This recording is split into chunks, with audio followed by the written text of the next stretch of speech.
तर कालचा चांगला पाऊस झाल्यामुळं आज आम्ही सुरू केली होती पैर. आणि हे बघा आमची अशी नेहमी अशी पैर झालेली होती.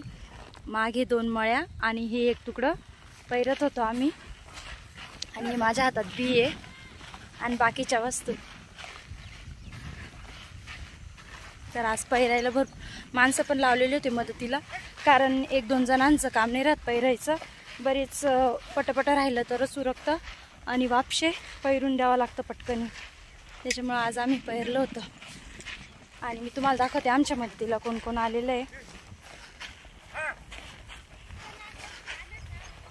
तर आम्ही असे मकईचे दाणे पैरून झालेले होते बेल्यांमध्ये आणि ते लगेच मागे वखराने असे गुंजायचं काम चालू होतं. आणि आम्ही 5-6 जणी असे दाणे पैरायला होतो आणि मागे लगेच दाणे गुंजायचं काम चालू होतं. बैलजोडीने 2 जण खाद्य टाकायला आणि आम्ही 5-6 जणी दाणे पेरायला.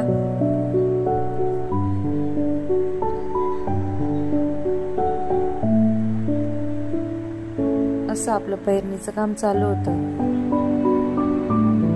आणि हे बघा मी इथे एक दाणा टाकते. दाणा जास्त लांब पण नको आणि जवळ पण नको.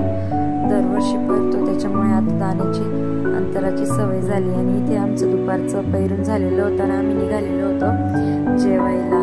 आणि आता माझ्यासोबत गावातल्या आलेल्या 2-3 जणी दाणे पैरायला. जेवण वगैरे करून आम्ही लगेच आलो पुन्हा दुपारी दाणे पैरायला.